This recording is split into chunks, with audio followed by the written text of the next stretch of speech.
Здравейте! С Яничка вече сме готови да започваме да се учим да събираме числата с помощта на плочките звездомат.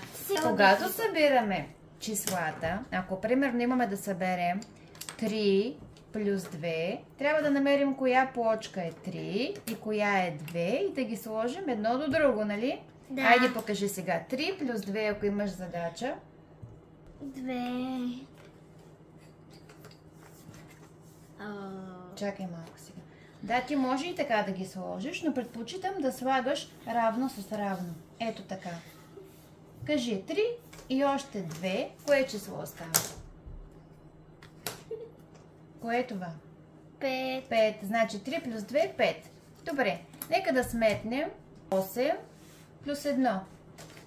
8 плюс 1. 1. Къде е 1? Чудесно. И става най-якото. Колко става? 9. Чудесно. Хайде сега да направим 6 плюс 3. И 3. Когато ги слагаш, винаги трябва да има гладко с гладко залепено. Това е 7. Опа, какво стана? Грешка. Грешка. 6 плюс 3 не е 7. Не знам. И да пробваме. Точно така. Кое е това число? 9! Браво! Сега, я да си припомним, 3 четно или нечетно беше? Нечетно. По какво познаваме, че е нечетно?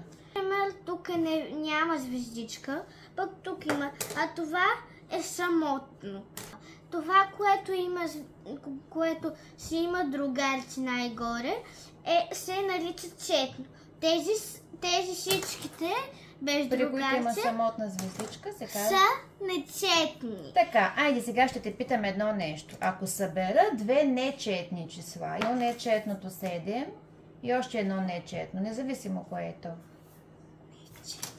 и 9, като ги събера двечките, ето, събирам 7 и 9, какво число се получава? Я виж цялото голямото, четно или нечетно? Четно. Точно така, получава се четно число. А ако събера нечетно число с четно, примерно 7 събера с 4, я виж, какво се получава?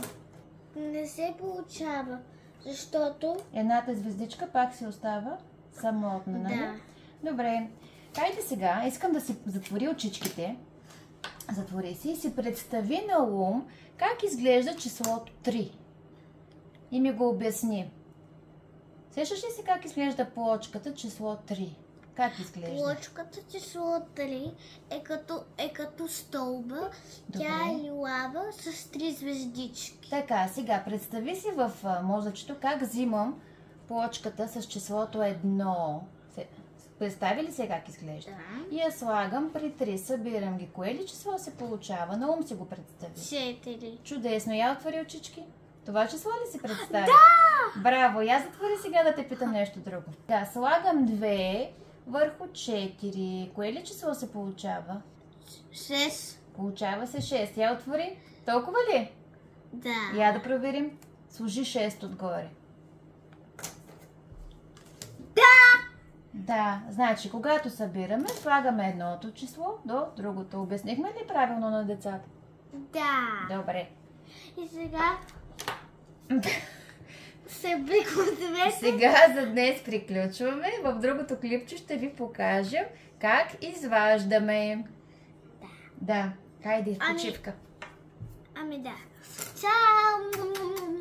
И да се научите хубаво. Да знаете всичко като мен. В училище да имате успех. Добре, благодарим ти, Яничка, за помощта.